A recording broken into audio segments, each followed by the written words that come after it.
2. What would you do? You're the most powerful alpha alive. 2 women are about to die. You can only save 1.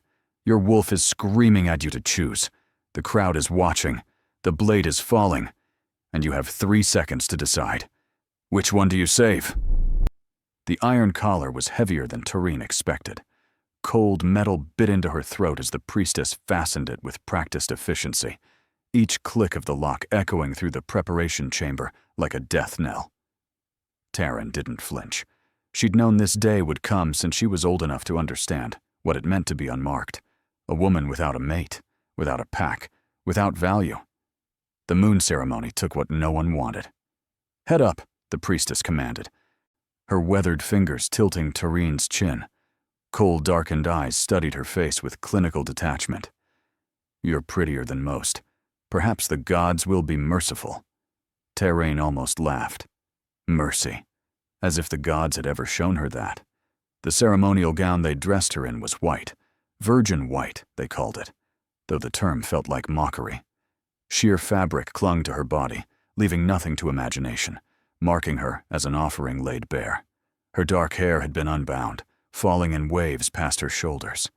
They'd painted symbols on her skin in silver ink, ancient runes she couldn't read, but understood meant only one thing: sacrifice.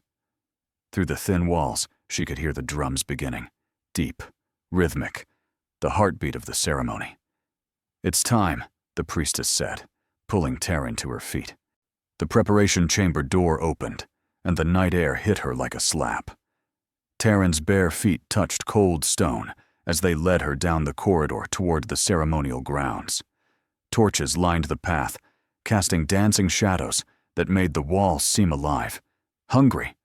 She could hear the crowd now, hundreds of voices murmuring, waiting. Let them watch, Tareen thought bitterly. Let them see what their traditions demand. The corridor opened onto the sacred grounds, and the full weight of the moment crashed over her.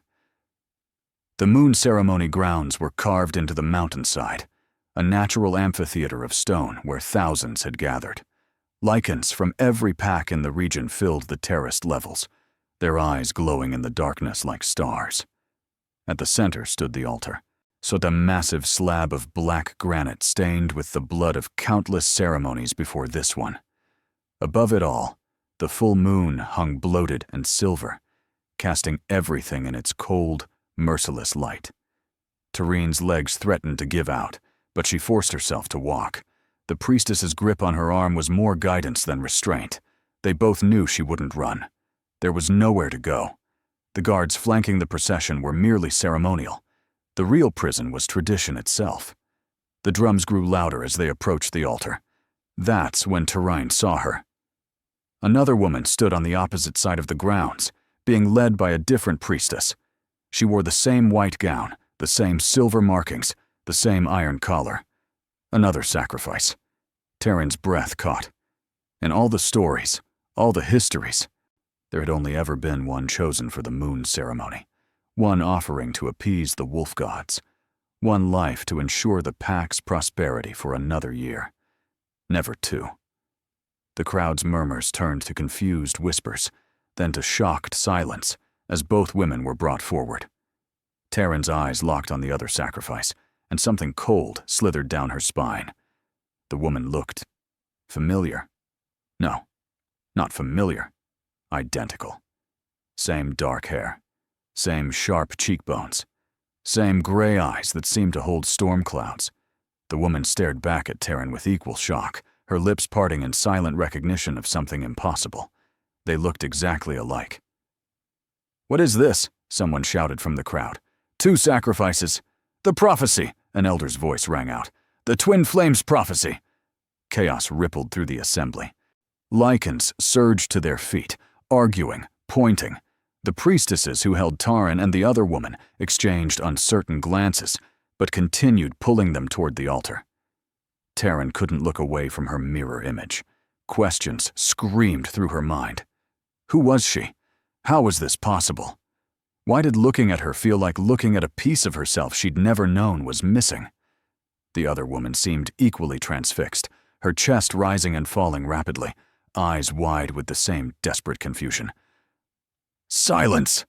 The voice cut through the chaos like a blade. Every Lycan in attendance dropped to one knee, heads bowed. Even the priestesses bent in deference. Only Taryn and her twin remained standing, bound by their collars and their shock.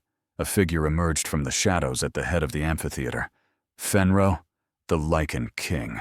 Now Taryn had never seen him in person, only heard the stories. They said he was ruthless, merciless, a king who'd taken his throne through blood and held it through fear. They said his wolf was a monster, larger and more savage than any alpha before him. They hadn't mentioned he was beautiful. He moved with predatory grace, each step deliberate and controlled. Power radiated from him like heat from a flame. He was tall, broad-shouldered, his body carved from muscle and violence. Dark hair fell to his shoulders, framing a face of sharp angles and harder edges. But it was his eyes that stopped Taryn's heart. Gold, burning with an intensity that felt like being seen for the first time in her life. Those eyes swept over the crowd, over the priestesses, over the altar. Then landed on Taryn. Everything stopped. The world narrowed to that single point of connection, his gaze locked with hers across the ceremonial grounds. Something pulled in Taryn's chest, a sensation she'd never felt before. Like a rope she hadn't known existed suddenly going taut. Like recognition carved into her very bones. Fenro's expression shifted. Shock. Then something darker. Hunger. His wolf had recognized her. The mate bond. Taryn's knees nearly buckled. No, this couldn't be happening. She was unmarked because she'd never felt the pull, never met her fated mate. And now, here, on the night of her execution, the bond chose to reveal itself? With the Lycan king? Fenro's jaw clenched, muscles tensing as if fighting against invisible chains. His hands curled into fists at his sides. For a moment, he looked like a man at war with himself. Then his eyes shifted to the other woman, Taryn's twin, and Fenro's expression shattered into something like agony. No, he breathed, the word barely audible but carrying in the sacred silence. The high priestess, an ancient woman draped in ceremonial robes, stepped forward. Her voice was cold, formal. "Your Majesty, the gods have spoken. 2 sacrifices for the first time in 1,000 years. The twin flames prophecy has come to pass. Both must be offered to ensure the pack's survival." "Explain this," Fenro growled, his voice rough with barely controlled fury. "Explain why there are 2 when there has only ever been 1. The high priestess's expression remained impassive. "The prophecy states that when twin flames are born, 2 souls split from one source. They must both be returned to the gods to restore balance. Their separation was a wound in the natural order. Tonight, it is healed." Taryn's mind reeled. Twin flames, born from one soul. She looked at the other woman, her sister, and saw the same desperate understanding dawning in those storm-gray eyes. They were twins, separated at birth, and tonight they were both going to die. "Bring them forward," the high priestess commanded. The priestesses yanked Taryn and her sister toward the altar. Taryn's feet dragged against stone. Every instinct screamed to fight, to run, but the iron collar seemed to drain her will, making her limbs heavy and slow. Her sister fought harder, thrashing against her captors. "No, there has to be another way. Please!" But they were both forced to their knees before the altar, side by side for the first time in their lives. Up close, Taryn could see the subtle differences. A small scar above her sister's left eyebrow, slightly fuller lips. But gods, they could have been reflections. "What's your name?" Taryn whispered. "Aelith," her sister breathed back, tears streaming down her face. "Yours?" "Taryn." They'd been given different names, raised in different places, lived separate lives. And now they would die together, strangers bound by blood and fate. Fenro stood before them, his massive frame blocking out the moon. Taryn looked up at him and saw a king breaking apart. The mate bond pulled at her again, stronger now.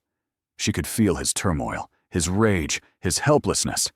Feel it as if it were her own. "You can't save us both, can you?" Taryn said quietly. Fenro's golden eyes met hers, and she saw the answer there. The ancient laws were absolute. The ceremony demanded sacrifice. The High Priestess and the Pack Elders would never allow deviation. If Fenro tried to claim both women, he'd be seen as defying the gods themselves.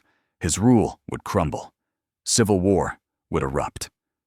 But the mate bond, the bond was screaming at him to save her. Save Tareen. "I'm sorry," Fenro said, and his voice cracked on the words. Then he reached down and grabbed Tarine's arm, hauling her to her feet. "I claim this woman as my mate," he announced, his voice carrying across the amphitheater. "By ancient right, by the bond recognized before the gods themselves, I claim her. She is mine. The ceremony will take the other." "No," Aelith screamed. "Please, no, don't leave me here." Taryn tried to pull away from Fenro, tried to reach for her sister, this stranger who was somehow part of her. "You can't. She's my—" "I'm sorry," Fenro said again. And there were centuries of pain in those two words. He lifted Taryn into his arms, and despite her struggling, despite her screams, he began to carry her away from the altar, away from Aelith. Behind them, the High Priestess began the death chant. The ceremonial blade was raised. "Tarine!" Aelith's voice shattered across the night. "Tarine! Please!" Tarine thrashed in Fenro's iron grip, watching over his shoulder, as her sister was forced flat against the altar, watching as the blade rose higher, catching moonlight. "Let me go! That's my sister! You can't!" The blade began its descent. Then the world exploded. A massive black wolf, larger than any Tarine had ever seen, crashed into the ceremonial grounds from the forest edge. Lycan scattered, screaming. The High Priestess stumbled backward. Guards rushed forward, but were thrown aside like children's toys. The wolf moved with terrifying speed and purpose, heading straight for the altar. For Aelith. "My wrath," Fenro snarled, and Taryn felt his whole body go rigid with fury, and something else. Recognition. Family. The black wolf reached Aelith, jaws closing around the chain of her collar. With one savage twist, the iron shattered. Then the wolf scooped Aelith onto his back and ran. "Stop him!" the High Priestess shrieked. Guards gave chase, but the black wolf was already disappearing into the tree line, Aelith clinging to his fur, her white gown streaming behind her like a ghost. Fenro stood frozen, Taryn still in his arms, both of them staring at the space where the wolf had vanished. The ceremony grounds erupted into chaos, elders shouting, warriors transforming. The High Priestess screaming about blasphemy and curses. But all Taryn could see was the empty altar. All she could feel was the sudden, terrible absence of the sister she'd only just discovered. "Who was that?" she whispered. Fenro's jaw clenched. "My brother." Then he turned and carried her away from the screaming crowd, away from the sacred grounds, away from the ceremony that had been shattered for the first time in recorded history. Tareen didn't fight anymore. She just stared back at the forest where her sister had disappeared, feeling like half of herself had been ripped away. Fenro's fortress was carved into the mountain itself, a sprawling complex of stone and shadow that seemed to grow from the rock rather than being built upon it. Taryn barely registered the journey, her mind still trapped at the altar, she replaying Aelith's screams over and over. "Tareen, please!" Fenro carried her through corridors lit by torchlight, past guards who snapped to attention and tried not to stare at the woman in their king's arms. The ceremonial gown was still painted on her skin, marking her as what she was, a sacrifice interrupted. He finally set her down in a chamber that must have been his own.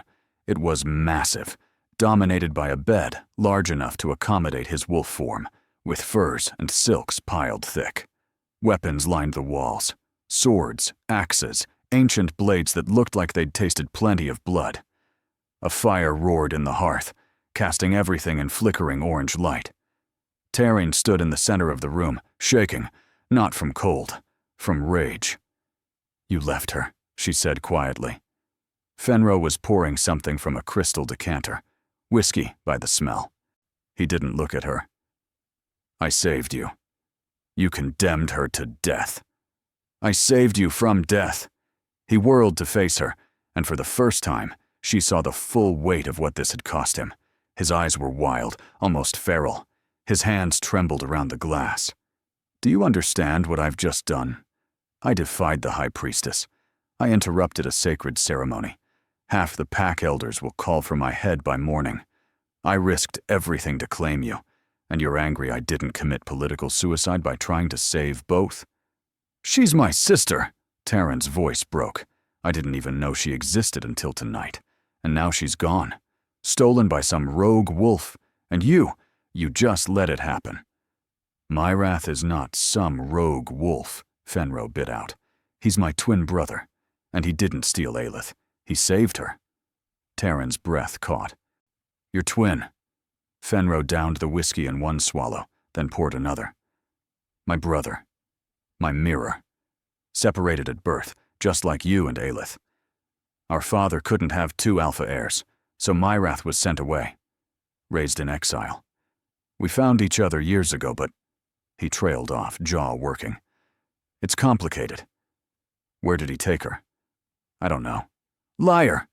Taryn surged forward, getting in his face despite the fact that he towered over her, despite the power radiating from him. "You know exactly where he is. You're brothers. You must have some way to..." "I don't," Fenro snarled, and his eyes flashed gold, his wolf rising to the surface. "Myrath and I haven't spoken in 2 years. Not since he was banished from Packlands for questioning the ceremony, for calling it murder. We had a falling out. But he just saved Aelith." "Yes. Why would he do that if you're not in contact?" Fenro's expression darkened. "Because Myrath has been trying to end the moon ceremony for years. He believes it's barbaric, unnecessary. He's probably been watching, waiting for an opportunity to intervene. Tonight, with the chaos of 2 sacrifices, he saw his chance." Taryn's mind raced. "So Aelith is alive. For now. What does that mean?" Fenro set down his glass with deliberate care. "It means the High Priestess will demand recompense. The ceremony was broken. The gods weren't appeased. She'll claim the packs are now cursed. That disaster will follow unless the sacrifice is completed." "That's insane. That's tradition." Fenro's voice was heavy with centuries of weight. "And tradition is all that holds the packs together. Without it, well, we tear each other apart. Civil war, blood feuds, chaos. So what happens now?" "Now?" Fenro finally looked at her. Really looked at her. The mate bond hummed between them, undeniable and terrifying. "Now you're mine, my claimed mate. Which means you're under my protection, and no one can touch you without declaring war on me personally." "I don't want to be yours," Taryn said coldly. "I want to find my sister." Pain flashed across Fenro's face, quickly masked. "I know. Then help me." "I can't. Can't or won't. Both." He moved to the window, staring out at the moonlit forest. "If I leave to search for Myrath, the pack will fracture. The elders will see it as abandoning my duties to chase a rogue. They're already questioning my judgment for claiming you. If I show any more weakness, so you'll just leave Aelith out there? With your brother, who you haven't spoken to in 2 years? Who you banished?" "Myrath won't hurt her," Fenro said quietly. "If anything, he'll protect her. He's many things, but he's not cruel. He saved her because he believes the ceremony is wrong. He'll keep her safe. You don't know that. I know my brother." "Do you?" Taryn challenged. "Because from where I'm standing, it seems like you've been at war with him for years. What's to stop him from using Aelith as leverage? Or worse?" Fenro's shoulders tensed. "Because despite everything, Myrath is honorable.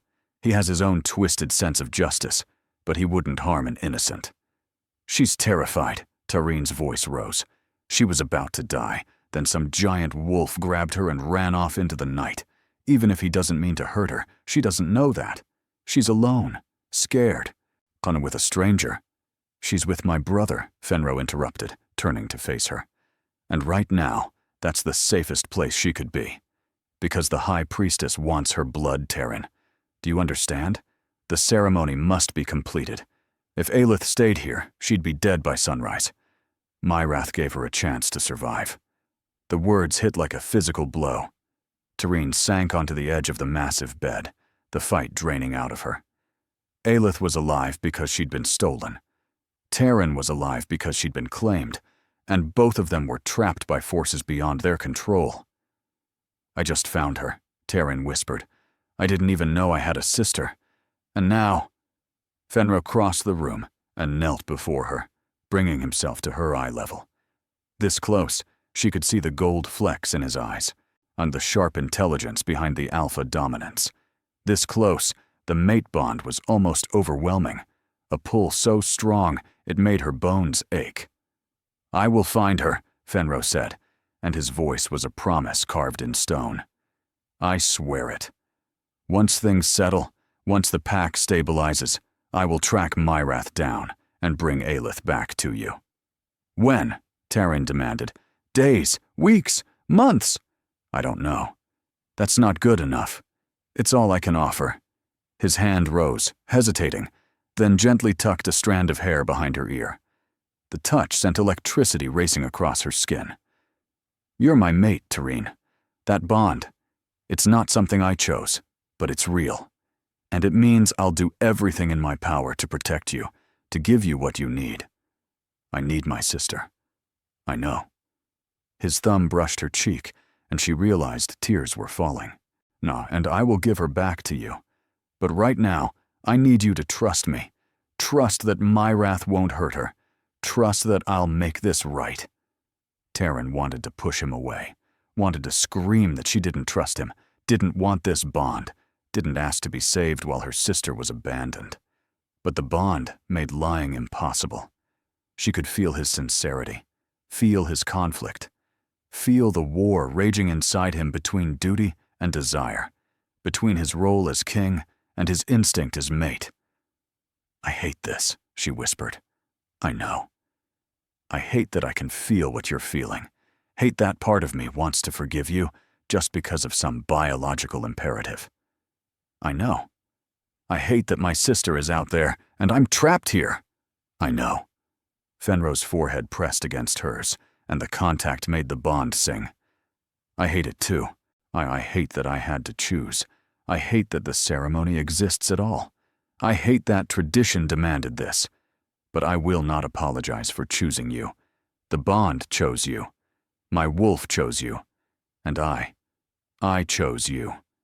Taryn closed her eyes, letting the tears fall freely now. "She was screaming for me. I heard. I'll never forget it. Neither will I." They stayed like that for a long moment. Two people bound by fate, drowning in choices neither of them wanted to make. Finally, Fenro pulled back. "You should rest. Tomorrow will be difficult. The pack will want answers. The elders will demand explanations. And the high priestess—" He trailed off, jaw clenching. "What will she do?" "Declare the pack's cursed until the sacrifice is completed. She'll demand Aelith be found and returned to the altar. And when I refuse—" His eyes met hers, and she saw the weight of kingdoms in them. "There will be consequences. War? Possibly. Because of me. Because of a tradition that should have died centuries ago," Fenro corrected. "Because we've built our entire society on the blood of innocence and called it holy. This was coming, Taryn. Myrath's been pushing for change for years. Tonight just accelerated things." He stood, moving toward the door. "There are clothes in the wardrobe. Food will be brought. And guards outside the door, for your protection, not your imprisonment. You're free to move through the fortress, but I'd advise staying close. Not everyone in the pack is happy about what happened tonight." "Where are you going?" "To deal with the elders. To try to prevent the political wildfire this has started from burning everything down." He paused at the door, a hand on the frame. "I meant what I said, Tareen. I will find your sister. I will make this right." "And if you can't?" Fenro's expression hardened into something ancient and ruthless, the Lycan king who'd taken his throne through blood. "Then I'll burn down every tradition, every law, every sacred rule that stands between you and her. Because you're mine now. and I protect what's mine." Then he was gone, the door closing softly behind him. Taryn sat in the massive chamber, surrounded by luxury and power, wearing a dead woman's gown. Somewhere out there, her sister was running through the night on the back of a wolf, and Taryn was trapped here, bound by a mate bond she never wanted, to a king who'd chosen her over her twin. She should hate Fenro, part of her did. But another part, the part connected to him through invisible threads, understood. He'd been given an impossible choice, and he'd chosen the only way he knew how. She curled up on the bed, still in her ceremonial gown, and stared at the fire. Tomorrow, she'd demand answers. Tomorrow, she'd fight for Aelith. Tomorrow, she'd be strong. Tonight, she let herself break, for the sister she'd just found, and the freedom she'd just lost. Dawn broke over the fortress like a wound, red and raw across the horizon. Taryn hadn't slept. She'd spent the night pacing Fenro's chamber, still wearing the ceremonial gown, because removing it felt like accepting what had happened, like accepting that Aelith was gone. The door opened without warning. Fenro entered, and Taryn could see the night had been just as brutal for him. Dark circles shadowed his eyes. His jaw was tight with tension. He'd changed into hunting leathers, practical, worn, meant for travel. "The elders?" Taryn asked. "Contained." "Barely." Fenro moved to the wardrobe, pulling out clothes and tossing them on the bed. "The High Priestess is calling for blood. Half the pack wants Aelith found and returned to the altar. The other half is questioning whether the gods even demanded 2 sacrifices in the first place. And you? I'm leaving." His eyes met hers. "To find Myrath, to find your sister." Taryn's heart lurched. "You said you couldn't." "I said it would be political suicide, and it will be." Fenro's voice was grim. "But I made you a promise, and more than that." He paused, jaw working. "I need answers. About why there were 2 sacrifices. About what Myrath knows. About what he's planning." "I'm coming with you." "No, that wasn't a request." Taryn snatched up the clothes he'd thrown on the bed, leather pants, a tunic, boots. "She's my sister. I'm not sitting here while you hunt her down. It's dangerous. I don't care. Myrath is unpredictable. I don't care." Taryn stepped closer, and the mate bond flared between them. She could feel his resistance, but also his understanding. "You want me to trust you? Then trust me. Let me come. Let me see my sister with my own eyes, and know she's safe." Fenro stared at her for a long moment. Then, reluctantly, he nodded. "Get dressed. We leave in an hour." The hunting party was small. Fenro had insisted on that. Just him, Tauren, and 2 of his most trusted warriors, Xyler and Drenvar.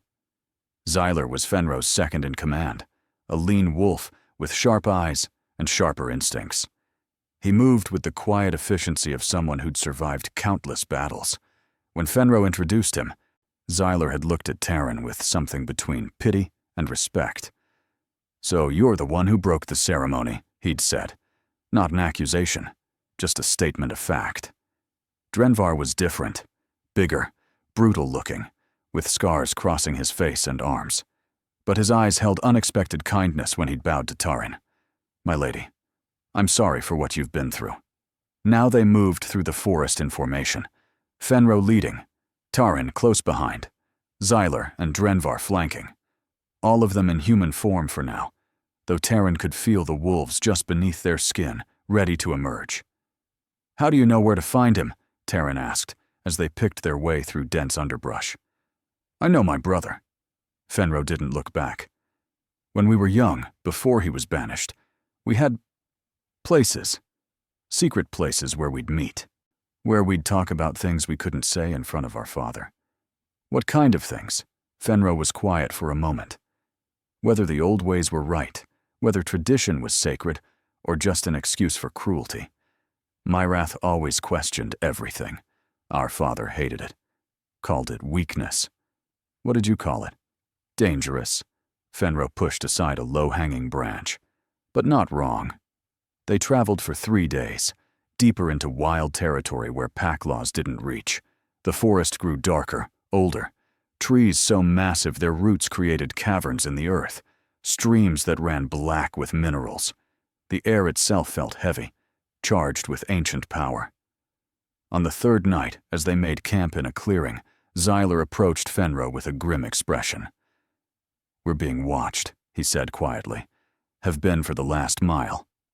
Fenro nodded. "I know. Myrath's scouts. He knows we're here. Should we prepare for an attack?" "No." Fenro's eyes scanned the dark tree line. "If Myrath wanted us dead, we'd already be dead. He's letting us approach, which means he wants to talk." Drenvar, who'd been gathering firewood, dropped the bundle and moved to Tyreen's side. "Stay close to us, my lady. Whatever happens." Tyreen's hand went to the dagger Fenro had given her, small but wicked sharp. She had no idea how to use it properly, but the weight was comforting. "Why would Myrath want to hurt me? I'm not his enemy." "You're Fenro's mate," Xyler said bluntly. "That makes you a target." "Leverage." "Myrath wouldn't," Fenro started, then stopped. "I don't know what he'd do anymore. It's been 2 years. He could have changed." They set watches and tried to rest, but Taryn couldn't sleep, so she sat by the fire, staring into the flames, feeling Fenro's presence even though he was across the camp. The mate bond had grown stronger over the past 3 days. Sometimes she'd catch herself reaching for him without thinking. Sometimes she'd know what he was feeling before he spoke. It was invasive and intimate and terrifying. Can't sleep? She looked up to find Drenvar settling beside her, his massive frame somehow non-threatening in the firelight. "Too much in my head," Tyreen admitted. "I imagined so." Drenvar poked at the fire with a stick. "Finding out you have a twin sister, nearly dying, being claimed by the Lycan king, hunting through forbidden territory. It's a lot for 3 days." Despite everything, Taryn almost smiled. "When you put it like that." "For what it's worth," Drenvar said quietly. "Some Fenro is one of the good ones. I know it doesn't feel like it right now. I know he made an impossible choice. But he's a good male. Honorable. If he says he'll find your sister, he'll find her. Even if it means confronting his own brother? Especially then." Drenvar's expression darkened. "The rift between them. It's eaten at Fenro for years. Part of him wants this confrontation. Needs it, maybe. To finally settle whatever's been left unsaid." "What happened? Why was Myrath banished?" Drenvar glanced toward where Fenro was standing watch at the edge of camp. "That's not my story to tell. But I will say this. Both brothers believe they're doing what's right. And that's what makes this so dangerous. When 2 people who love each other can't agree on what's right, that's when blood is spilled." He stood, patting Tyreen's shoulder with a gentleness that belied his size. "Get some rest, my lady. Tomorrow, we reach Myrath's territory. Things will get complicated fast." The entrance to Myrath's territory at noon the next day. It wasn't marked by borders or signs, just a sudden shift in the forest's energy. The trees grew different here, twisted, almost sentient, their branches forming patterns that seemed intentional. Carved symbols marked certain trunks, runes Taryn didn't recognize. "Ward markers," Xyler muttered. "Old magic, very old." Fenro had stopped, his whole body tense. "He's here." "Close." "How do you know?" Taryn asked. "I can feel him." Fenro's hand went to his chest. "Twin bond. It's different from the mate bond. More like an echo. When we're close, I can sense him." As if summoned by the words, wolves emerged from the shadows, 6 of them, massive and battle-scarred, forming a semicircle around the hunting party. Not attacking, just watching. Waiting. Then he appeared. Myrath, in human form this time, and the resemblance to Fenro was breathtaking. Same height, same build, same sharp features. But where Fenro's eyes were gold, Myrath's were silver. Where Fenro moved with controlled authority, Myrath moved with wild freedom. Where Fenro wore the weight of a crown, Myrath wore nothing but defiance. "Brother," Myrath said, and his voice was rough, unused to formality. You actually came. You stole from a sacred ceremony, Fenro replied, his tone carefully neutral. You kidnapped a sacrifice. Did you think I wouldn't hunt you? Kidnapped? Myrath's laugh was harsh. Is that what you're calling it? Salvation. Mercy. Everything you should have done but were too much of a coward to attempt. Fenro's jaw clenched. Where is Aelith? Safe. Alive. Not bleeding out on your precious altar. I need to see her, Taryn said, stepping forward despite Drenvar's warning hand. Please. I need to know my sister is okay. Myrath's silver eyes fixed on her, and his expression softened slightly. Taryn. The other half of the twin flames. The one my brother chose. He said it without malice, just observation. She's been asking about you, every day, demanding to know if you're safe. Then let me see her. Myrath studied her for a long moment, then nodded. Follow me. But understand, you enter my territory, you follow my rules. And Fenro, his eyes cut to his brother, try anything, and this ends badly for everyone. I just want to talk, Fenro said. Liar. Myrath turned, gesturing for them to follow. You want answers. You want to understand why I've been fighting against everything you've built. Fine. You'll get your answers. But you won't like them. They followed Myrath deeper into the twisted forest. His wolves surrounded them, not threatening, but definitely guarding. Taryn could feel Fenro's tension through the mate bond, could sense how much this reunion cost him. The forest opened into a hidden valley, and Taryn gasped. A camp sprawled before them, dozens of shelters, hundreds of wolves moving about. But these weren't just warriors. There were families, children, elders. This wasn't a rebel hideout. It was a sanctuary. Welcome to the Unmarked, Myrath said. Every wolf you see here was scheduled for the moon ceremony. Every single one. So I've been rescuing sacrifices for 5 years, building a community of the ones your traditions deemed worthless. Fenro stared at the camp, his face unreadable. 5 years. You've been operating right under my nose for 5 years. You didn't want to see, Myrath shot back. None of the alphas did. The moon ceremony was convenient, a way to cull the unmated, the weak, the ones who didn't fit. You wrapped it in religious ceremony and told yourselves it was necessary. The ceremony maintains balance. The ceremony is murder, Myrath's voice cracked like thunder. And you know it, brother. Deep down, you've always known it. Before Fenro could respond, a voice called out, Taryn! Taryn spun, and there she was. Aelith, running toward her, alive and whole, and so beautiful it made Taryn's chest ache. They collided in the center of the camp, holding each other like drowning people clutching driftwood. You're alive, Taryn sobbed into her sister's hair. You're okay, I'm fine, Aelith said, pulling back to look at Taryn's face. Her hands came up to cup Taryn's cheeks, her eyes searching. But are you okay? Did Fenro hurt you? Did he force the mate bond? No, I'm fine. He's been controlling? Possessive? Using the bond to manipulate you? Taryn blinked. What? No, Aelith. You don't have to defend him. Aelith's grip tightened. I know what the mate bond does. How it makes you feel things that aren't real. How it clouds your judgment. That's not, Taryn started, but Aelith was already pulling her away from where Fenro stood with Myrath. Come, there's so much I need to tell you. So much you need to understand about what's really happening. Taryn looked back at Fenro.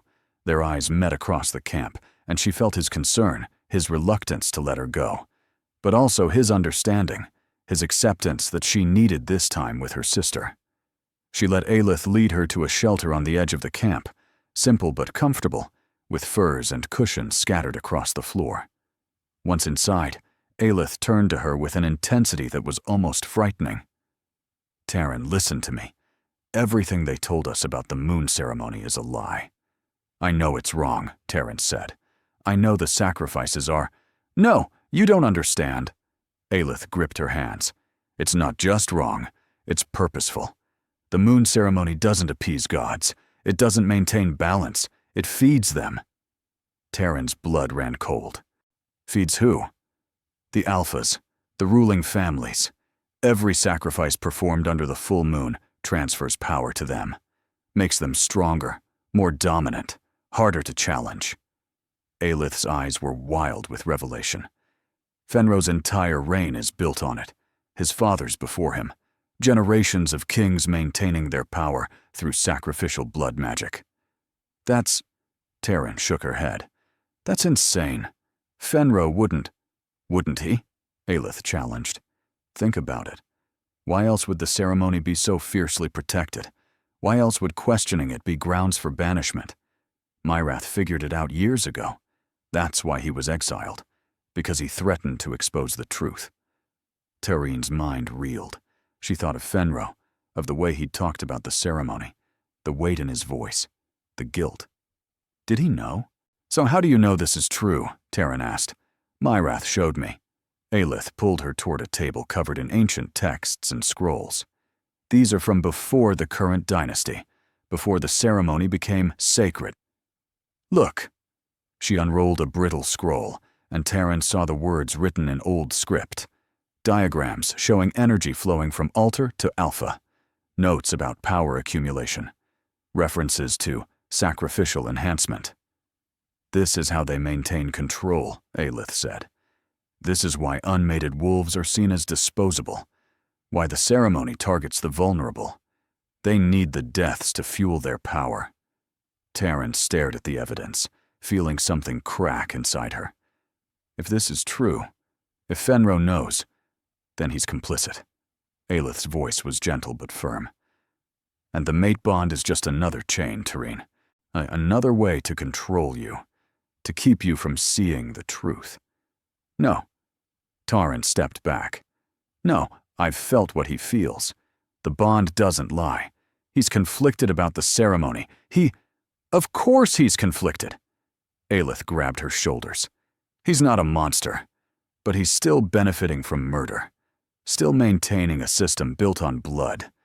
And unless we stop it, unless we end the ceremonies forever, more sisters will die. More families will be torn apart. Taryn's head spun. Part of her rejected everything Aelith was saying. The mate bond pulled at her, urging her to trust Fenro, to believe he was good.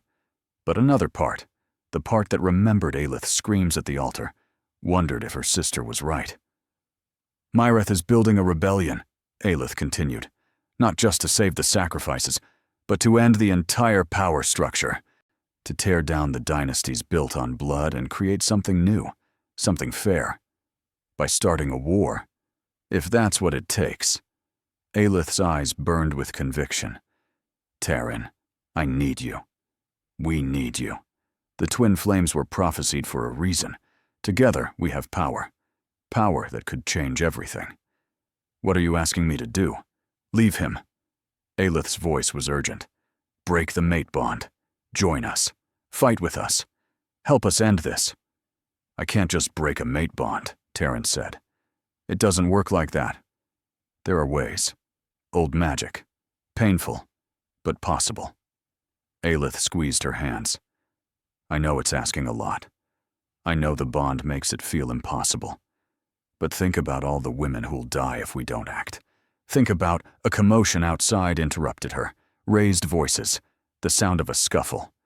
Both sisters rushed out to find Fenro and Myrath facing off in the center of camp, their warriors circling, tension crackling in the air. You've been lying to them, Fenro snarled, filling their heads with conspiracy theories and half-truths. Half-truths? Myrath's laugh was bitter. Show him, Sarkis. Show my brother what he's really been serving. A figure emerged from one of the larger shelters, an old man with a priest's robes and eyes that held centuries of knowledge. Taryn's breath caught. She knew that face. He'd been at the ceremony, standing with the high priestess. Sarkis, Fenro said, and his voice held ice. You're supposed to be in the capital, serving the temple. I serve the truth, Sarkis said calmly. He carried a leather-bound book, ancient and worn. And the truth, young king, is that your entire bloodline is built on a lie. He opened the book, and even from a distance, Taryn could see the diagrams, the same ones Aelith had shown her, but more detailed, more damning. The moon ceremony was created 300 years ago, Sarkis said, his voice carrying to every wolf in the camp. Not by gods, not by divine mandate, but by the first Lycan king who needed a way to consolidate power. He discovered that willing sacrifice, the acceptance of death, created a unique magical resonance, one that could be harvested. Fenro's face had gone pale. You're lying. Am I? Sarkis approached, holding out the book. Then explain these records, your great-great-grandfather's own journals, documenting how each ceremony made him stronger, how the power accumulated across generations, how your father felt it when he took the throne, and how you felt it when you claimed yours. No, Fenro said, but his voice shook. You felt it, didn't you? Myrath said quietly. The surge of power the night you were crowned, right after that year's ceremony. You felt it, and wondered what it meant. Fenro looked at his brother, and Taran saw the truth in his eyes. He'd known. Maybe not the details, maybe not the full extent, but some part of him had known. It doesn't matter, Fenro said finally. The ceremony maintains order. Without it, you'd be just another alpha, Myrath finished. Powerful, yes, but not unstoppable, not unquestionable. The ceremony isn't maintaining order, it's maintaining tyranny. The camp had gone silent. Every eye was on the brothers. Taran felt like she was watching her world collapse. Everything she'd thought she understood about Fenro, about the mate bond, about why he'd saved her, all of it was tainted now, complicated by this revelation. He'd claimed her, saved her from death, but he'd done it knowing that her death would have fed his power. Taran, Aelith appeared at her side, taking her hand. Now do you see? Now do you understand why you have to leave him? Taran looked at Fenro across the camp, looked at the male the mate bond told her was hers, who was supposed to be her other half, her protector, and saw a king built on blood. Her voice broke. I need to think. There's no time to think, Aelith urged. Sarkis has been helping us gather evidence, building a case. Soon, we'll have enough to convince the other packs that the ceremony needs to end. But we need you, Taran. The twin flames, united against the old power. It's symbolic, powerful. Taran, listen to me. Fenro started toward her, but Myrath's wolves moved to block him. Don't, Myrath warned. She's heard enough of your lies. They're not lies. Fenro's voice was anguished. Yes, the ceremony has power. Yes, it benefits the ruling families, but it also prevents chaos. Before the ceremony, packs were constantly at war. Alphas challenged each other endlessly. The ceremony created stability. By sacrificing the innocent, Myrath shot back. By creating a system that keeps millions safe. Safe?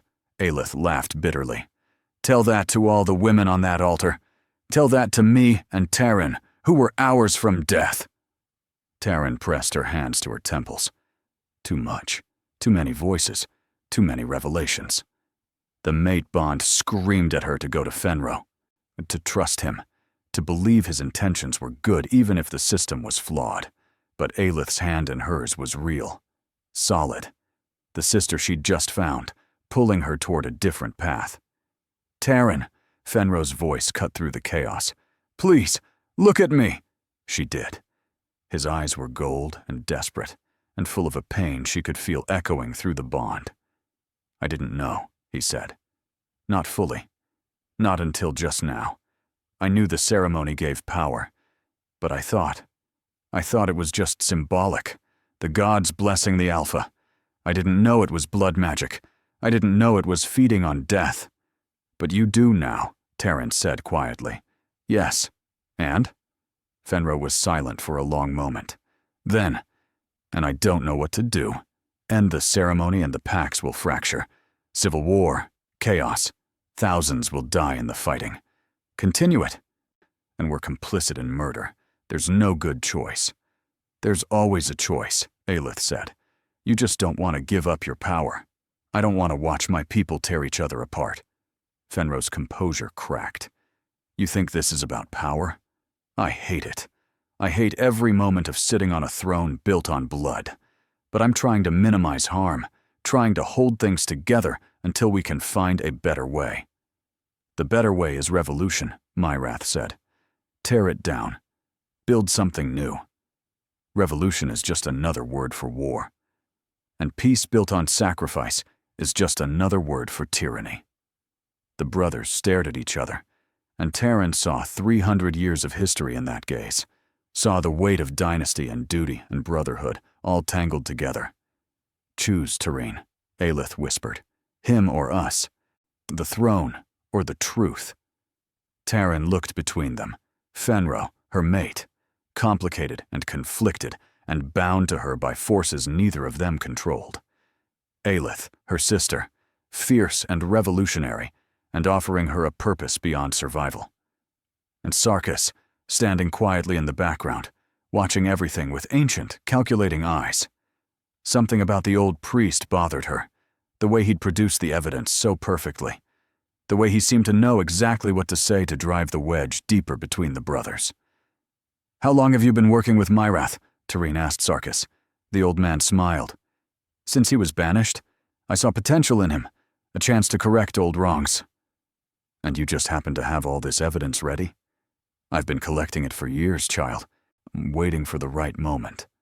The right moment, Taryn repeated, or the right opportunity. Sarkis's smile didn't waver, but something flickered in his eyes. Taryn, what are you doing? Aelith asked. I'm asking questions. Taryn stepped away from her sister, moving to the center of the standoff. Because something doesn't add up. Sarkis, you're a high priest. You serve the temple. You officiate the ceremonies. If you knew they were wrong, why participate for years? Why wait? I had to maintain my position, Sarkis said smoothly, to gather evidence, to wait for allies. Or, Taryn said slowly, pieces clicking together. You waited because you wanted something. Not to end the ceremony, but to control it. Silence fell across the camp. Fenro's eyes widened. The high priest controls the ritual, the flow of power. And if you knew how it worked, you could redirect it, Taryn finished. Not to the alphas, to yourself. Sarkis's expression didn't change, but Myrath's did. Is this true? Myrath demanded, turning to the old priest. Have you been lying to me? I've been helping you, Sarkis said calmly. Everything I told you about the ceremony is true. It is blood magic. It does feed the alphas. And yes, I want to end their power. But that doesn't mean I want to end the power itself. What does that mean? Aelith asked, her voice uncertain now. Sarkis sighed, as if disappointed. It means, dear children, that you've all been very useful. Fenro, maintaining the ceremony while remaining ignorant of its true mechanics. Myrath, building a rebellion that will destabilize the current power structure. And you, on twin flames. His eyes fixed on Taryn and Aelith. You were never meant to die. You were meant to be the catalyst. For what? Taryn breathed. For the greatest ceremony ever performed. Sarkis spread his arms. 2 sacrifices, twin souls, united in death, the power that would generate. He smiled. Enough to make me immortal. Enough to let me reshape the Lycan world as I see fit. Horror washed over the camp. You've been playing us, Myrath said, his voice deadly quiet. All of us, from the beginning. I've been positioning pieces, Sarkis corrected. Fenro, you maintain the tradition, creating new sacrifices for me to study. Myrath, you rescue them, bringing them here where I can observe their power signatures. And when the twin flames appeared, a once-in-a-millennium event, I knew it was time. The double ceremony, Fenro said. You convinced the high priestess to call for 2 sacrifices. She's more malleable than you think, young king, especially when presented with ancient prophecies that I may have written myself. Aelith's hand tightened on Tareen's. You wanted us both dead. The power from our sacrifice would have made me a god, Sarkis finished. But then Fenro complicated things by claiming one of you, and Myrath by saving the other. So I had to adapt. Had to bring you together differently. He gestured to the camp, to the standoff. And here we are. Fenro and Myrath, about to tear each other apart. Taryn and Aelith, forced to choose sides. All of you so focused on your conflict that you didn't notice me preparing the real ceremony. What real ceremony? Taryn demanded. Sarkis's smile widened. The one happening right now. Then Taryn felt it. What a pull, deep in her bones. The same sensation she'd felt at the moon ceremony, but amplified 100-fold. Across the camp, Aelith gasped, feeling it too. The runes, Xyler shouted, pointing to the ground. The camp is built on a ritual circle. Taryn looked down and saw he was right. The shelters, the paths, the very layout of Myrath's sanctuary, all of it formed a massive ceremonial pattern. And at key points, carved into trees and stones, were symbols that now began to glow with silver light. You built the camp on a trap, Drenvar said, horror in his voice. I guided its construction, Sarkis corrected. Myrath thought he was creating a sanctuary. He was actually building my altar. The symbols glowed brighter. Taryn felt her strength draining, being pulled toward some central point. Beside her, Aelith fell to her knees. Say, stop this! Fenro roared, lunging for Sarkis. But invisible walls slammed into place, separating everyone. The warriors couldn't reach the priest. The brothers couldn't reach each other. And Taryn and Aelith found themselves pulled toward the center of the camp, toward each other, by forces beyond their control. The twin flames, Sarkis said, his voice taking on a ceremonial cadence. Born of one soul, split by fate, reunited in death. Your power, freely given through your mutual sacrifice, shall remake the world. We're not sacrificing ourselves for you, Aelith screamed, fighting against the invisible pull. You won't have a choice. Sarkis raised his hands, and the ritual circle blazed with light. The circle is complete. The magic is active. In moments it will drain you both, and I will ascend. Taryn's vision blurred. She could feel her life force being torn away, pulled into the ritual, could feel Aelith beside her, experiencing the same thing. This was it. They were going to die, not on the altar, not in the moon ceremony, but here, used as fuel for a madman's ascension. Fenro! Taryn called out, desperate. Across the barriers, she saw him fighting against the invisible walls with savage fury. Saw Myrath doing the same from the other side. Saw both brothers, united for the first time in years, trying desperately to reach their mates. Because that's what Aelith was, Taryn realized. Myrath's mate. The bond hadn't clicked before because they'd both been focused on survival, on conflict. But she could see it now in the way he fought to reach her sister. 2 sets of twin flames, 2 mate bonds, all of it orchestrated by Sarkis to create maximum power. I'm sorry, Taryn whispered to Aelith, their hands finding each other as the ritual pulled them closer. I'm sorry we didn't get more time. I'm sorry I asked you to choose, Aelith said, tears streaming down her face. Between Fenro and me, that wasn't fair. It's okay. I understand why. I love you, sister. I love you, too. The light grew blinding. Taryn could feel herself slipping away, her consciousness fading into the ritual. Then, a voice cut through the magic. Enough! And everything shattered. The voice that shattered the ritual belonged to neither brother. It belonged to a woman. Mirvana stepped through the barriers as if they were smoke, her hands glowing with the same silver light as Sarkis's ritual circle. But where his magic pulled and consumed, hers seemed to cut, slicing through the invisible walls, disrupting the flow of power. Impossible, Sarkis breathed, his composure cracking for the first time.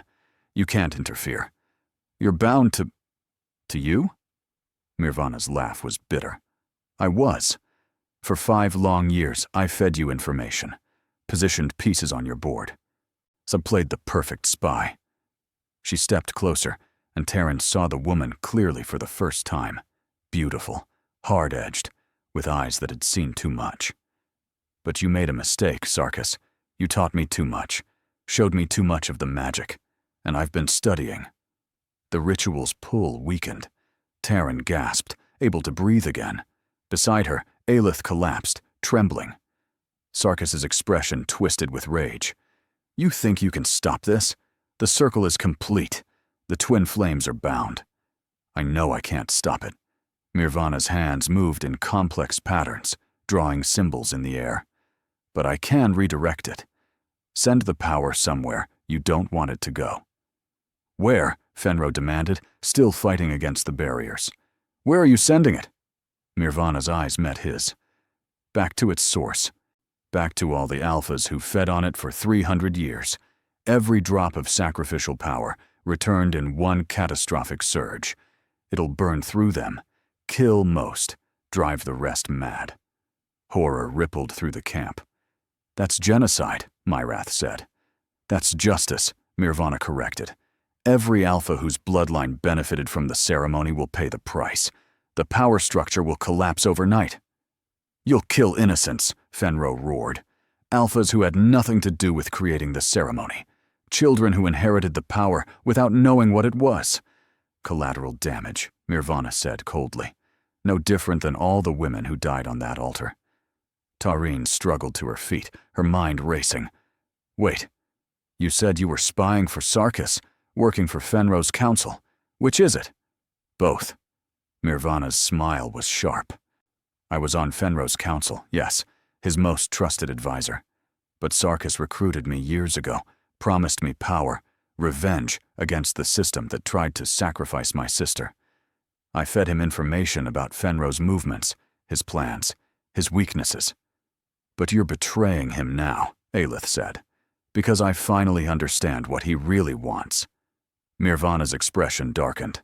"Sarkis doesn't want to end the ceremony. He wants to become it. To be the source of all power. If he ascends, we exchange one tyrant for an immortal god. At least if I collapse the current system, we have a chance to build something new." "By killing thousands," Fenro said. "Yes." The word hung in the air like a blade. Sarkis laughed, a sound like breaking glass. "You're all fools, fighting over scraps while I hold the real power." His hands rose, and the ritual circle blazed brighter. "Mirvana, you can redirect the flow, but you can't stop the drain.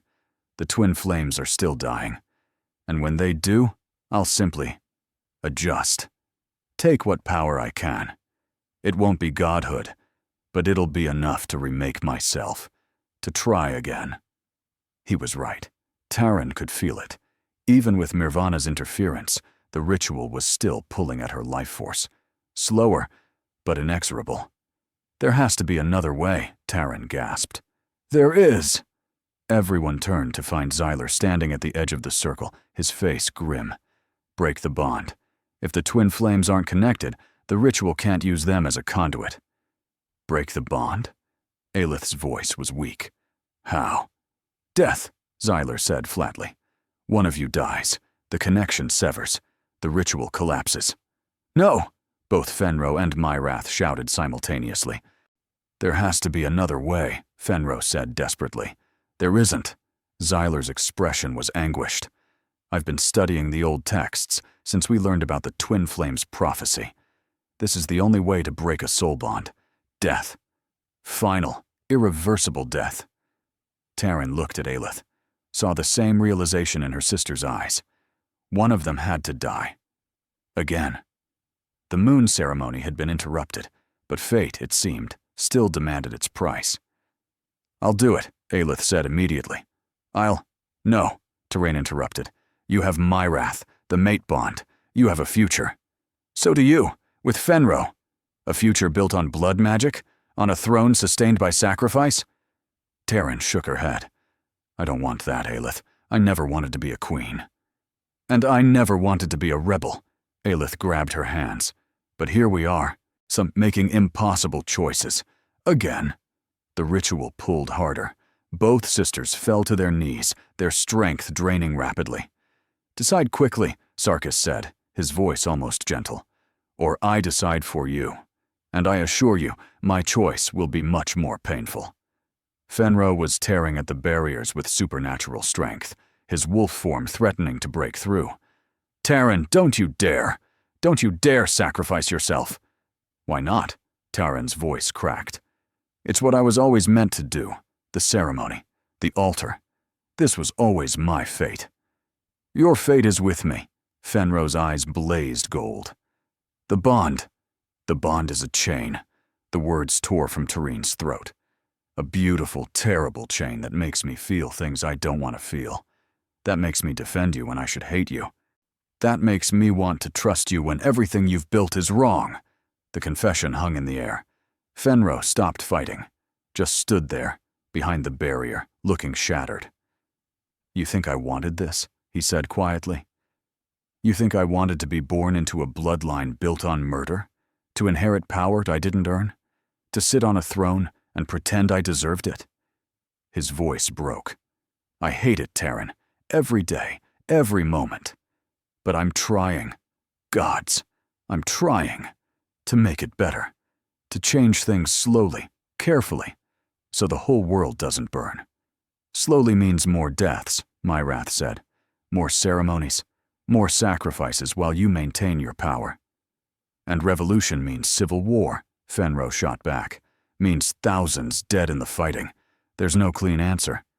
"Then maybe," Aelith said, her voice cutting through the argument. "There's no answer at all. Maybe we're all damned. The Alphas, the Rebels, the Twin Flames, all of us caught in a system so broken that the only way out is death." She stood, swaying, and pulled a dagger from her belt, one Myrath must have given her. "Aelith, no," Taran started. "I love you, sister."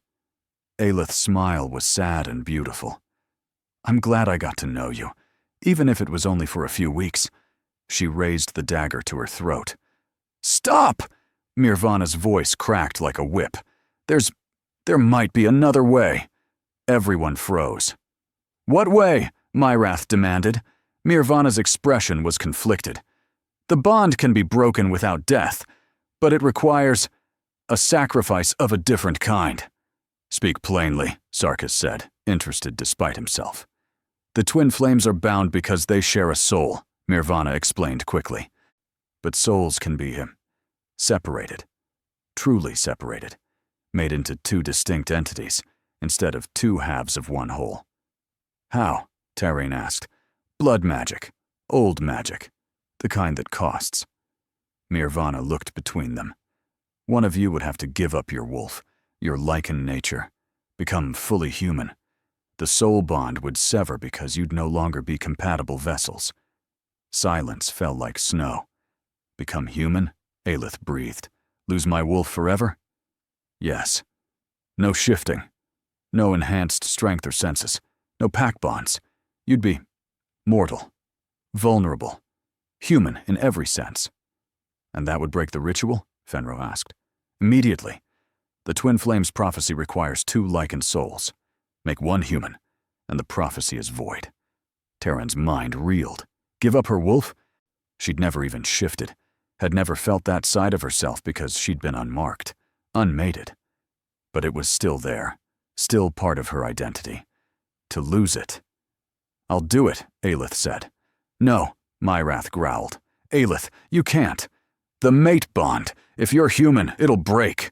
We won't feel each other anymore." "I know." Tears streamed down Aelith's face. "But Taran has a chance with Fenro, a real chance. And you're an alpha, a leader.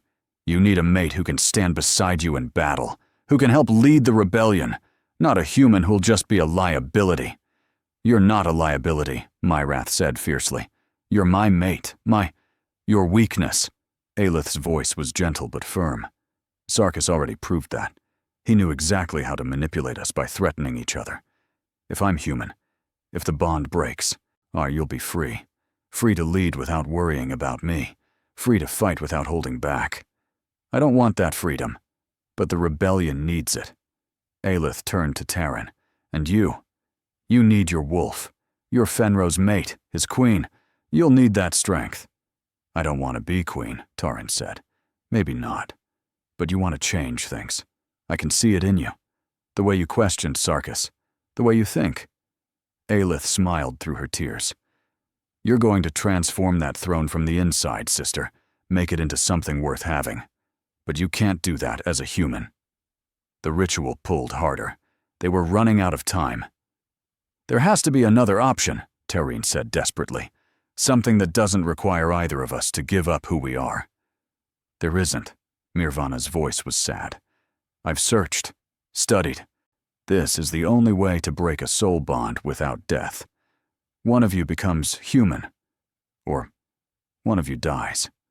Those are the choices. Taryn looked at her sister, this stranger who'd become the most important person in her world in just 3 weeks, saw the determination in Aelith's eyes, the resignation. I can't let you do this, Taryn said. You can't stop me. Aelith turned to Mirvana. Do it. Whatever ritual you need. Make me human. Aelith, please. Myrath was begging now, his powerful frame trembling. I love you, Aelith said to him. I'll always love you. But this is bigger than us. Bigger than any of us. She looked at Fenro. End the ceremony. After this. No more sacrifices. Promise me. Fenro's jaw clenched. I promise. On my life, on my throne, I promise. And you? Aelith's eyes found Myrath again. Win. Make the rebellion everything it should be. Build a better world. Don't let my sacrifice be for nothing. This isn't a sacrifice, Myrath choked out. This is losing you. You're not losing me. I'll still be here. Still be me. Just different. Human. Yes. The word was final. Mirvana stepped forward, her expression sorrowful. I need your consent. Blood magic requires willing participation. You have it, Aelith said. And I need time to prepare, to draw the circle correctly. If I make a mistake, then I die. Aelith's smile was bittersweet. Still better than feeding Sarkis's ascension. No. Sarkis's composure finally shattered completely. You can't. The twin flames are mine. This power is mine! He lunged forward, hands blazing with corrupted magic. But Drenvar was faster. The massive warrior crashed into Sarkis from the side, tackling him to the ground. Do it! He shouted to Mirvana. I'll hold him! You can't hold me, you fool! Sarkis's magic erupted, throwing Drenvar back. But the interruption had cost him. The ritual circle flickered, its power wavering. Xyler and other warriors rushed forward, surrounding the old priest. Not trying to capture him, they knew he was too powerful for that. Just trying to contain him, to buy time. Mirvana worked quickly, pulling ingredients from hidden pockets. Salt. Ash. Something that looked like bone dust. She drew a smaller circle around Aelith, murmuring words in a language Taryn didn't recognize. This will hurt, Mirvana warned. I know. Not just physically. You'll feel your wolf dying, feel that part of yourself being torn away. It's agony. I know, Aelith repeated. Then she looked at Taryn. Hold my hand. Taryn knelt beside her sister, gripping her hand tight. I'm here. I'm right here. Good. Aelith's smile was shaky. I'm scared. Me too. Tell me it'll be okay, even if it's a lie. It'll be okay, Taryn whispered. You'll be okay. We both will. Mirvana finished the circle. It glowed with a different light than Sarkis's, cleaner, sharper, like moonlight on snow. Last chance, Mirvana said. Once I start, there's no stopping. No reversal. Do it, Aelith said. Mirvana's hands rose, and she began to chant. The magic hit like a tidal wave. Aelith screamed.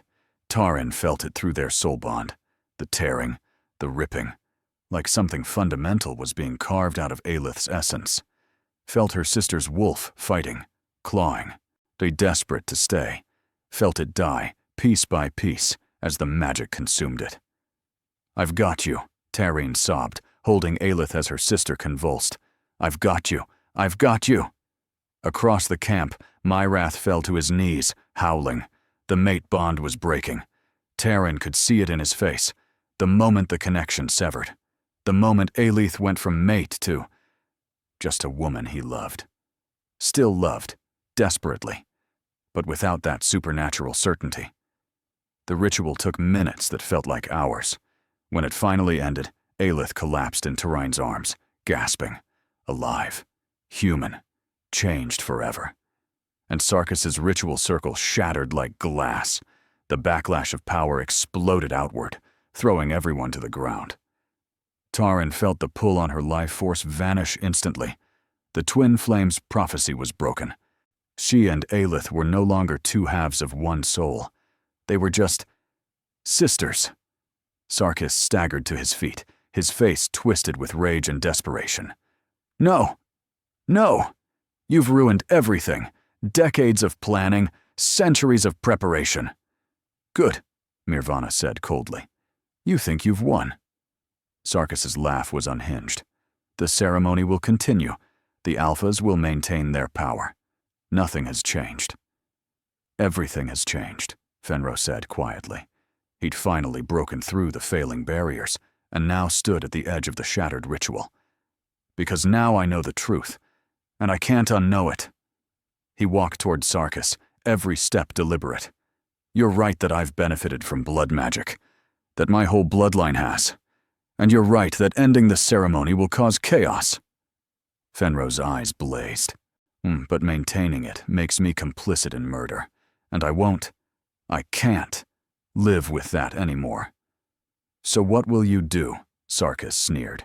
Abdicate? Give up your throne? The other Alphas will tear you apart. Maybe. Fenro's smile was sharp. Or maybe I'll tear them apart first, starting with you. He moved with blinding speed, grabbing Sarkis by the throat and lifting him off the ground. Wait, Mirvana shouted. If you kill him, we lose everything he knows. All the information about the ceremony, about how to properly dismantle it. I don't care, Fenro growled. But I do, Myrath said, stepping forward. Brother, I hate him as much as you do. But Mirvana's right. We need what's in his head. The locations of other ritual sites, the names of everyone involved. The full extent of the conspiracy. Fenro's hand tightened on Sarkis's throat. For a moment, Tareen thought he'd kill the old priest anyway. Then, slowly, he lowered him to the ground. Lock him up, Fenro ordered. Guard him every moment. And if he tries to escape, his eyes promised violence. Make it hurt. Warriors surrounded Sarkis, binding him with iron chains inscribed with runes, old magic to suppress his power. The priest didn't resist, just smiled that knowing smile, like he still had secrets worth keeping. As they dragged him away, Taran finally released the breath she'd been holding. It was over. The ritual was broken. Sarkis was contained. Aelith was alive, if changed. They'd survived. But as Taran looked around the camp, at the exhausted warriors, at Myrath cradling Aelith's now human form, at Fenro standing alone and haunted, she realized this wasn't an ending. It was barely even a beginning. The real fight was just starting. 3 days after the ritual, Tareen found herself in the strangest situation of her life, sitting at a table with Fenro, Myrath, and Mirvana, trying to figure out how to dismantle 300 years of tradition without causing a continental war. Aelith sat beside her, wrapped in furs. Her sister was recovering, but the change was obvious. No enhanced healing, no supernatural strength. She tired easily, needed more sleep, felt the cold more keenly. But she was alive. And sometimes Tareen caught her smiling. Small, private smiles, like she'd found an unexpected freedom in her mortality. The council is demanding answers, Xyler reported, standing at attention. About why you disappeared for 3 days. About the rumors of twin flames. About why Mirvana is suddenly here, alive, when she was supposedly on a mission to the southern territories. Tell them the truth, Fenro said. Everyone stared at him. The truth? Myrath repeated. That the moon ceremony is blood magic? That we were almost killed by a rogue priest trying to ascend to godhood?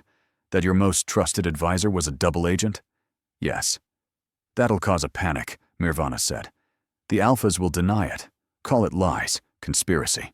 They'll say you've been compromised. Let them. Fenro's expression was granite. I'm done with secrets. Done with maintaining lies to preserve order. The truth is going to come out eventually.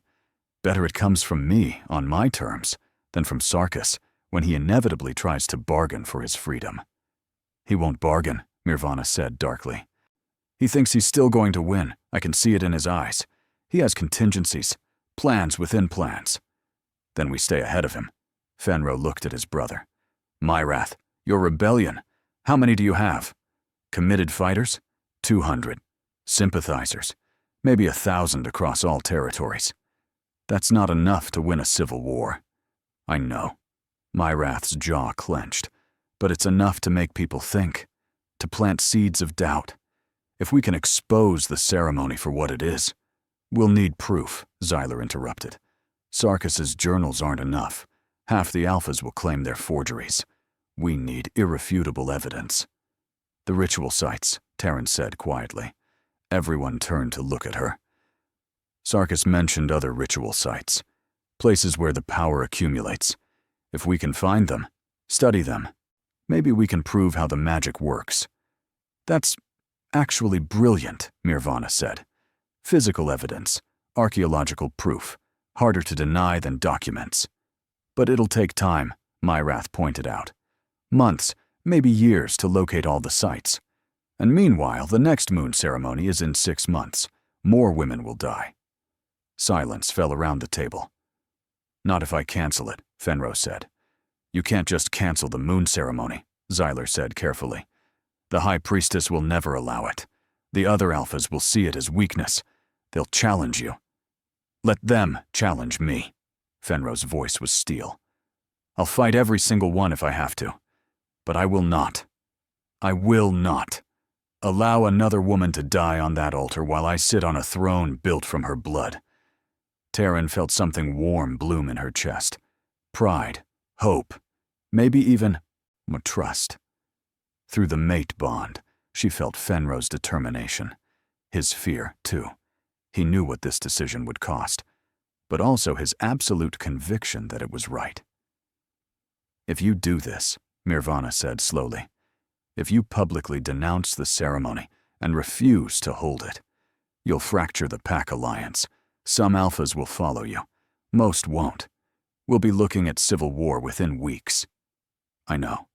Thousands will die. I know. Including possibly you.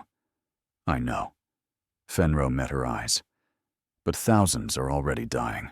Just slower. Just out of sight. At least this way, we're fighting for something that matters. For a chance to build something better.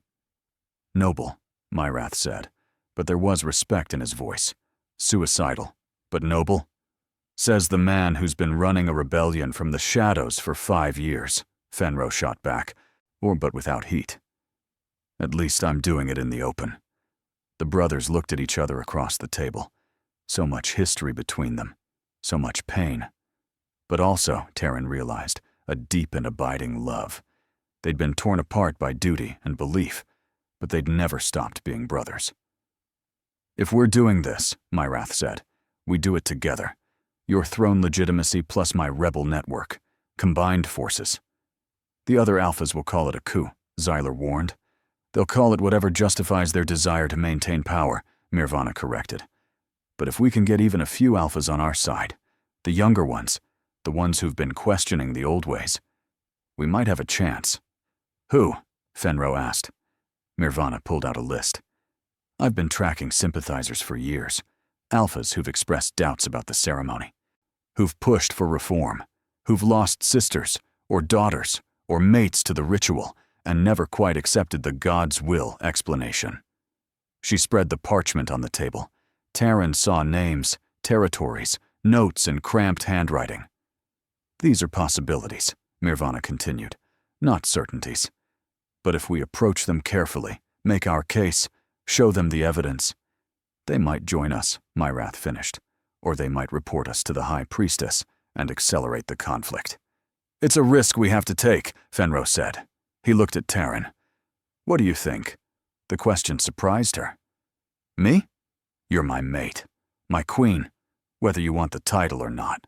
Your opinion matters. Terran glanced at Aelith, who nodded encouragingly. I think... Terran chose her words carefully. I think you're right that the truth has to come out. But Mirvana's also right that we need allies. We can't fight everyone at once. She studied the list. What if we didn't make it about the ceremony at first? What if we made it about unity? Strength? Tell the other alphas you're calling a summit, a gathering to discuss threats to all the packs. What threats? Xyler asked. Sarkis. Terran's mind raced. He wasn't working alone. He couldn't have been. He mentioned decades of planning. That means accomplices, other priests, maybe other alphas who knew the truth and were complicit. What if we framed the summit as a security concern, rooting out corruption in the temple hierarchy? Mirvana's eyes widened. That's actually genius. It's not technically a lie. Sarkis is a threat. But it gets the alphas together without immediately making it about the ceremony. It gives us a chance to present evidence, build consensus. And if some of them are complicit? Myrath asked darkly. If they've known about the blood magic all along? Then they'll reveal themselves, Fenro said grimly, and we'll deal with them accordingly. This could work, Xyler said, warming to the idea. A summit under the guise of security. We bring our evidence, confront the corruption, and force the alphas to choose sides in a controlled environment, rather than through scattered conflicts across territories. We'd need to move fast, Mirvana said, before word of what happened here spreads, before Sarkis's allies, if he has any, can regroup. How fast? Fenro asked. 2 weeks, maybe 3. Enough time to send invitations, gather evidence, prepare our case, but not so long that rumors spiral out of control. Fenro nodded slowly. So, all right, we do this. Mirvana, you draft the invitations. Frame it as a security summit. Emphasize unity, strength, protecting pack interests. Xyler, you coordinate security. I want every guard vetted. No one who might be sympathetic to Sarkis gets anywhere near the summit. And me? Myrath asked. You stay here. Keep building the rebellion. If the summit fails, if we can't convince enough alphas to our side. Fenro's expression was bleak. We'll need your forces ready to move. This ends either in reform or revolution. There's no middle ground anymore. The brothers clasped forearms, an old gesture of respect and solidarity. We were always meant to do this together, Myrath said quietly. The twin flames, both sets, you and me, Tarine and Aelith, all of us born to break the old ways and forge something new. Poetic, Fenro said. Let's hope we survive long enough to see it through. As the meeting broke up, people scattering to their assigned tasks, Tarine felt a hand on her arm. Aelith. Walk with me? Her sister asked. They made their way to the edge of Myrath's camp, to a small grove where moonlight filtered through ancient trees. Aelith moved slower now, more carefully, human fragility evident in every step. Are you okay? Tarine asked. Honestly? I don't know. Aelith sat on a fallen log, and Tarine settled beside her. Losing my wolf. It's like losing a limb. No, worse. Like losing a sense. Everything feels muted now. Colors are duller. Sounds are quieter. I can't hear heartbeats anymore. Can't smell emotions. It's like the world got smaller. I'm sorry. Don't be. Aelith's smile was genuine. I chose this. And you know what? There's freedom in it, too. No wolf means no instincts screaming at me. No pack bonds pulling at my loyalty. No mate bond making decisions for me. I'm just me. Human. Fragile. But entirely my own. Myrath, Tarine started, is heartbroken. Aelith's expression was sad. I can see it every time he looks at me. The bond breaking hurt him more than it hurt me, I think. Because I chose it. He had no choice. Do you still love him? Yes, gods, yes. But it's different now. It's a choice. Every day, I choose to love him. Not because biology demands it, but because he's incredible. Strong and fierce, and so damn noble it hurts. Aelith laughed softly. Turns out, love is better when you choose it freely. Tarine thought about Fenro, about the mate bond pulling at her constantly, about how hard it was to know where her feelings ended and the bond began. You're wondering if your feelings for Fenro are real, Aelith said, reading her expression. How did you? Because I wondered the same thing with Myrath, before the bond broke. Aelith took her hand. Here's what I figured out. It doesn't matter. Real or bond-influenced, your feelings are yours. They're what you're experiencing. And more importantly, you have the power to choose what you do with them. The bond makes it hard to think clearly. I know. But Taryn, I watched you at that table. The way you spoke up, the way you thought strategically, the way Fenro listened to you, valued your input. That's not the bond. That's you being brilliant, being strong, being exactly who you need to be. I don't feel strong. None of us do. Aelith squeezed her hand. But we're doing it anyway. You're going to stand beside Fenro at that summit. You're going to help him tear down 300 years of tradition. And you're going to do it because you choose to, bond or no bond. Taryn leaned her head on her sister's shoulder. I miss the girl I was 3 weeks ago, the one who thought her biggest problem was dying at a ceremony.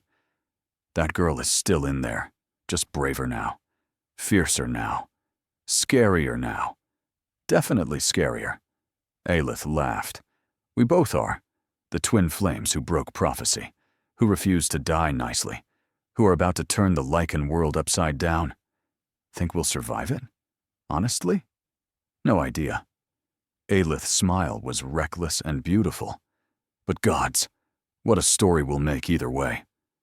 They sat together in the moonlight, two sisters who'd found each other on the edge of death and refused to let go. One Lycan, one human, both absolutely terrifying in their own ways.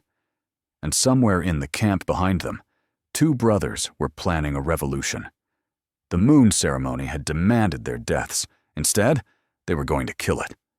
To be continued in the next chapter.